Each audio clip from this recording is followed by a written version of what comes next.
Basta l'Omerta, c'est le podcast qui agit contre les violences sexuelles.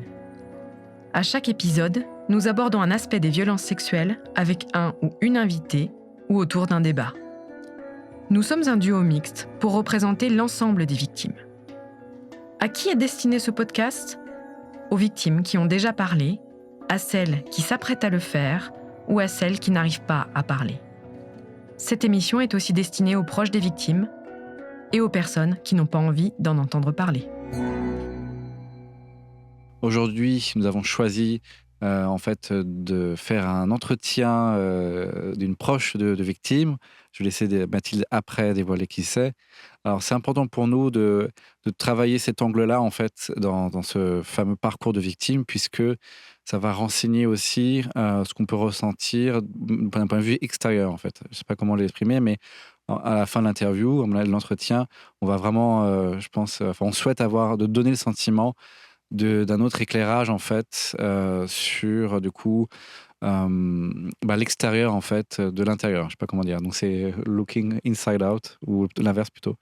Et voilà. Donc on va découvrir le parcours d'une proche. Sans plus tarder, je laisse Mathilde introduire la personne qui est présente. Oui, donc bonjour. Aujourd'hui, on accueille Marie-Paul. Marie-Paul, femme active de 68 ans, artiste plasticienne, anciennement prof d'art appliqué, et qui se trouve être la maman de mon co-animateur Pierre. Donc effectivement, une personne proche des victimes. Marie-Paul, est-ce que tu es d'accord avec la description qu'on a fait de toi ? Oui, bien sûr. Est-ce que tu veux rajouter quelque chose ? Non, mais je pense que tu as tout dit et que voilà, c'est déjà une première étape.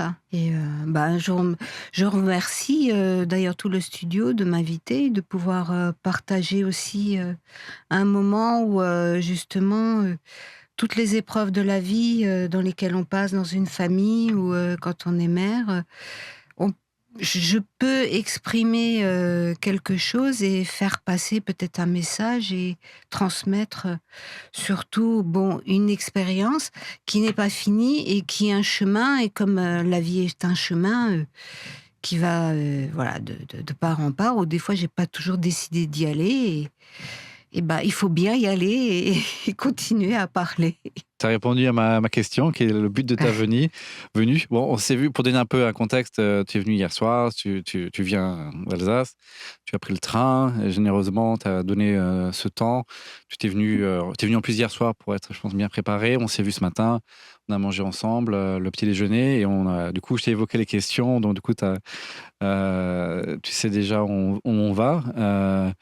Et c'est vrai que le but de ta venue, c'est il y a toujours quelque chose dans la forme, en tout cas pour moi en fait, c'est assez beau ce que tu viens de dire en fait, parce que ce message de le faire pour les autres, c'est quelque chose vraiment d'empathique et dans quelque chose de positif en fait. On a subi ça dans cette sphère familiale. On s'est pris plein de trucs dans la gueule et en fait on a envie de créer quelque chose, de transformer, de sublimer cette chose-là en un message positif pour les autres, pour les aider, les éclairer. Et c'était avant de commencer, juste un contexte que c'était presque une évidence en fait d'aller vers si on se posait la question à qui on inviterait, j'ai dit tout de suite ma mère. Alors c'est pas quelqu'un d'autre de ma famille, c'est elle, puisque on verra après, mais elle m'a sauvé la vie. Donc on verra après ce que c'est véritablement, mais tout de suite elle m'a donné très jeune en tant que valeur et très tôt dans la vie cette idée vraiment de parler, de s'exprimer, d'avancer toujours quoi. Voilà, donc c'est un peu dur pour moi au début. Je me suis levé ce matin avec une émotion un peu forte, un sentiment d'être vulnérable, d'être fragile. C'était peut-être je laisse aussi la parole aussi à Marie-Paul, à ma mère, pour exprimer aussi son point de vue aussi sur ça. Mais voilà, on aimerait faire quelque chose de beau dans cet épisode et d'aller au corps des choses, et ça peut être aussi une forme de thérapie et de guérison. Voilà. Marie-Paul, moi je voulais me tourner vers toi parce que j'ai déjà rencontré d'autres proches de victimes et c'est une espèce d'angle noir, en fait, dans le cas des violences sexuelles qui sont elles-mêmes un angle noir. C'est quelque chose dont on commence vraiment bien à parler, mais ça prend le temps. Ah, ça, c'est angle mort, non? C'est pas angle mort? Moi, j'appelle ça, tu sais, je L'angle noir, confonds l'angle mort et le continent noir de Freud, tu vois. Donc, c'est vraiment à la croisée des deux. Ces proches de victimes, en fait, elles se définissent comme victimes collatérales, victimes secondaires, victimes par ricochet. Alors, elles n'apprécient pas toujours les vocables que les autres utilisent.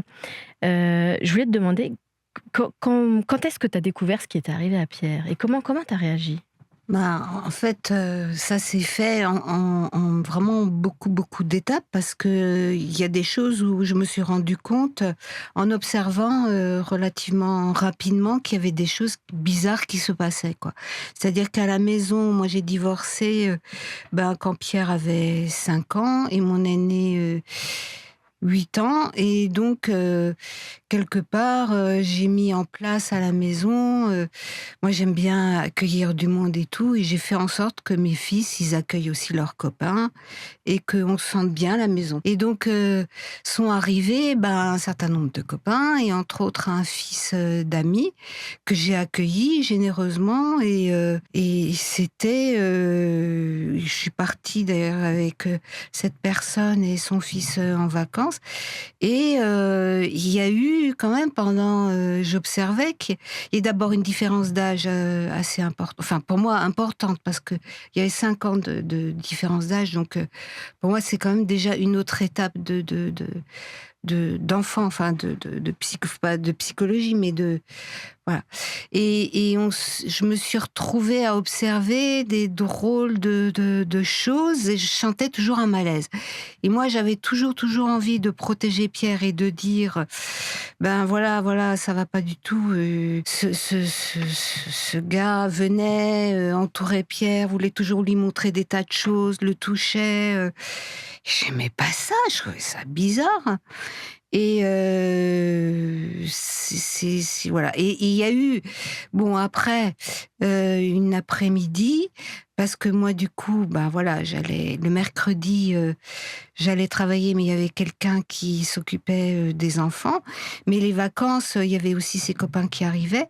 Pendant les vacances, j'étais dans le jardin. Puis en général, quand les enfants étaient ensemble, ils criaient tout le temps. Et je me disais, mais c'est drôle, là, il n'y a pas de cri. Et là, quand il n'y a pas de cri, j'ai eu le réflexe, c'est bizarre. Parce que quand il crie, il y a du mouvement, du machin, mais quand on crie plus, je vais quand même aller voir, parce que moi j'adore jardiner, donc j'étais en train d'enlever les mauvaises herbes, de remuer la terre et tout. Et là, je rentre, je monte à l'étage, et puis je découvre Pierre et ce gars, ils étaient en slip, il faisait chaud, c'était l'été, et puis puis les volets étaient fermés, et puis du coup ils ont commencé à crier, et je me dis mais non mais ça, il y a quelque chose qui va pas, quoi. Moi je viens d'une famille où on était nombreux et je sais, par mon enfance, que quand on dit plus rien, quand on se cache, c'est bizarre. J'ai senti vraiment un énorme malaise. Alors il se trouve que quand j'ai divorcé, le divorce s'est très mal passé. C'est le parcours du combattant de la divorcée moyenne. Je vais pas rentrer dans cette espèce de lourdeur de base, de la nana de base. Donc moi j'ai vraiment décidé, je me suis dit purée, moi ma vie c'était pas de la tarte avec les parents que j'avais, je veux surtout pas reproduire des horreurs, et puis je me sentais il fallait que je trouve une solution pour être aidée, pour les élever, mais quand j'ai dit élever aussi les accompagner. En fait, accompagner à partir d'eux, de ce qu'ils sont, pour les rendre des hommes. Et puis en plus, je suis comme une femme seule, avec un peu le père des enfants de mes fils présent, mais toujours agressif. C'était pas évident parce qu'il les prenait tous les 15 jours. Je prends vraiment un psychothérapeute qui, le plus... j'allais en voir avant, mais pour moi, le meilleur, je décide d'aller à Strasbourg et tout. Et il se trouve que le fils de cet ami que j'avais retrouvé avec Pierre, il se trouve que moi, je l'avais aussi envoyé chez le même psychanalyste. J'ai bien psychanalyste, parce qu'à l'époque, il y avait toute une théorie entre psychiatre, psychanalyste. Il m'expliquait que lui, il n'était pas psychiatre et que il traitait pas la folie, mais il voulait travailler sur la parole et tout. Enfin, je rentre pas dans ce genre de considération de l'époque, mais et en fait, on était, et le père donc de ce gars et moi-même, on était du coup tous les deux chez le même psychanalyste. Et moi, je me vois très bien, j'avais observé ça, j'aurais demandé de se rhabiller immédiatement, de sortir de la pièce. Je demandais qu'est-ce qu'il faisait. Alors évidemment, ça s'est passé il y a très longtemps, moi je sais plus. J'ai ouvert les volets et bon, la fois d'après, je vais voir mon psychanalyste en disant là, moi je sais pas, je comprends rien. Je sens vraiment pas le truc.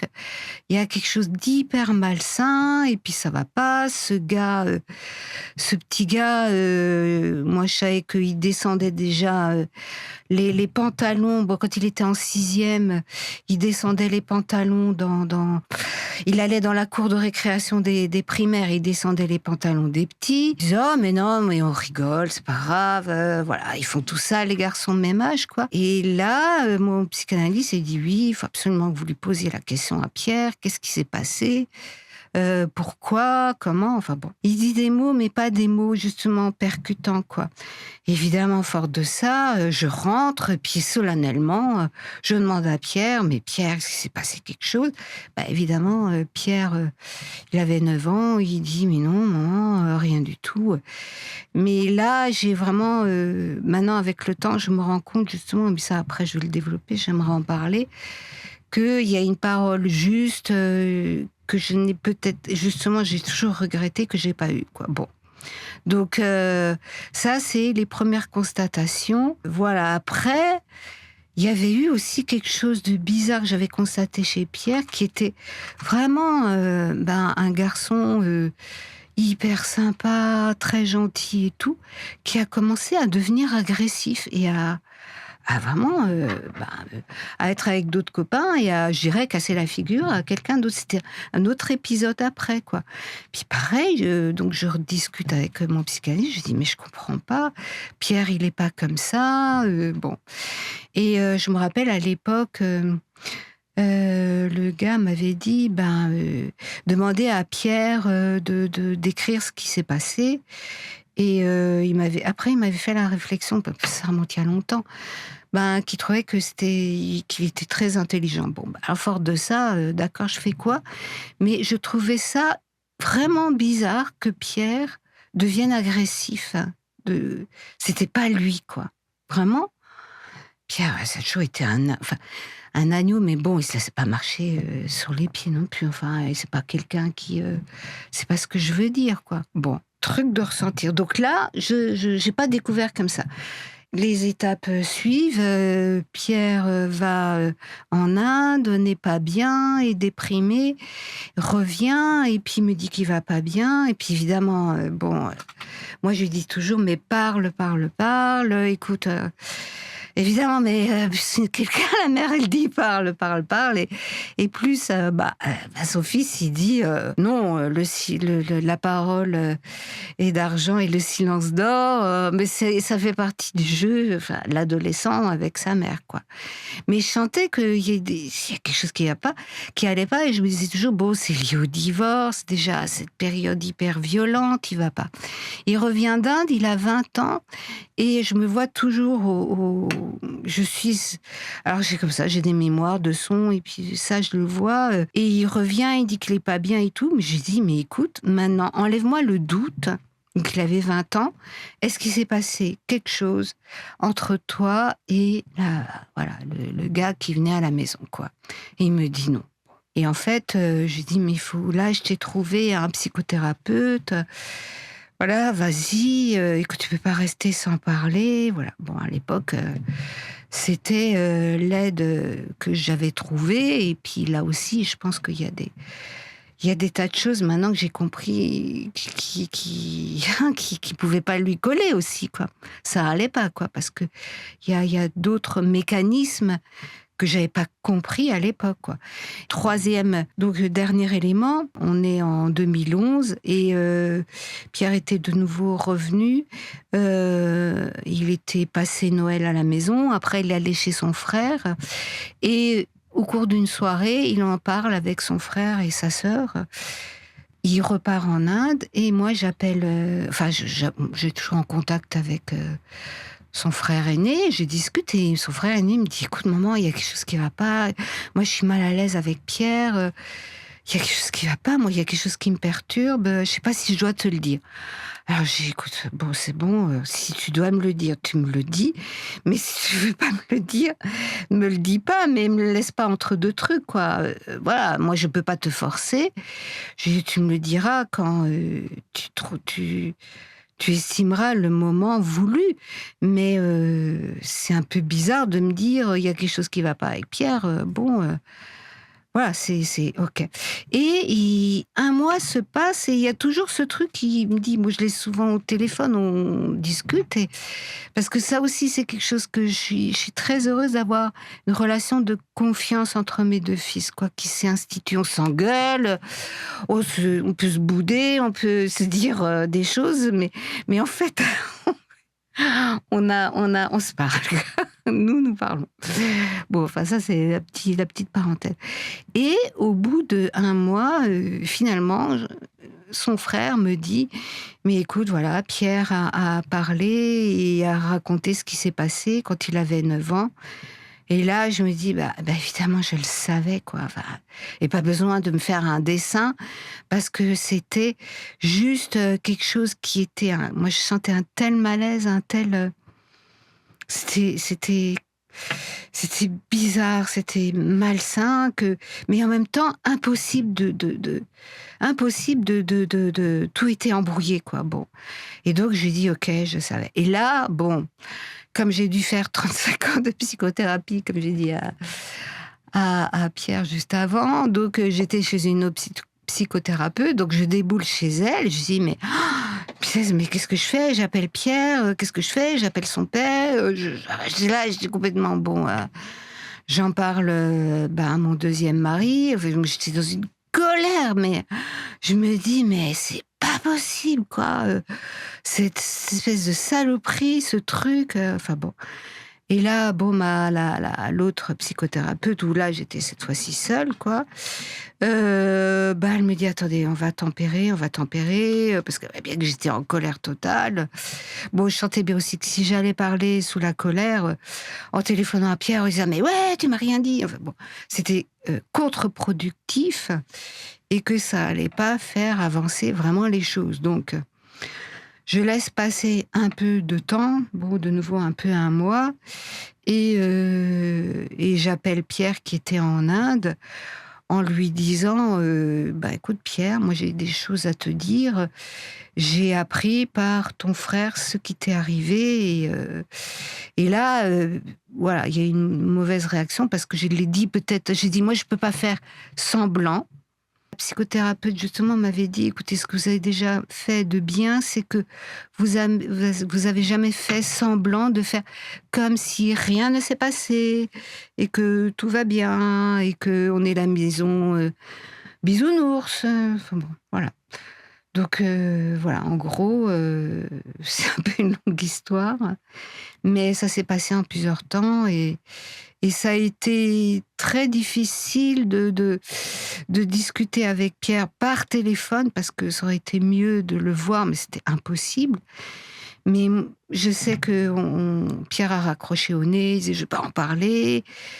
C'est juste des réactions. Mais non, moi, je savais que voilà, c'est normal. Enfin, c'est pas que je savais, mais je l'ai rappelé. Je lui ai dit, moi, je peux pas laisser passer. Je peux pas faire comme si, j'ai insisté.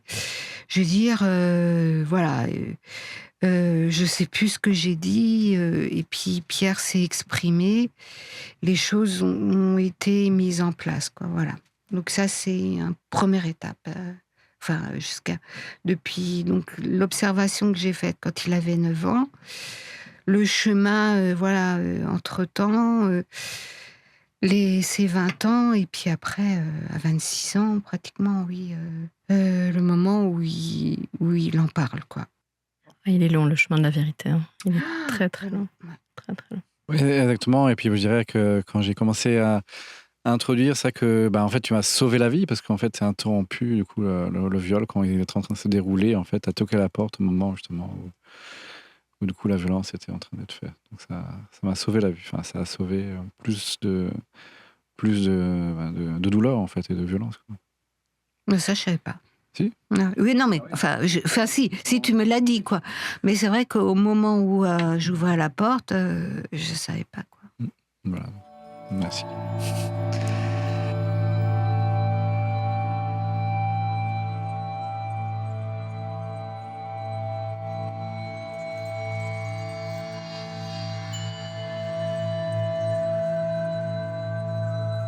La question, mais tu l'as un peu abordée, c'est en tant que du coup proche, en fait, quel était le sentiment que tu penses avoir le plus éprouvé? Enfin, moi, c'est toujours multi-sentiment.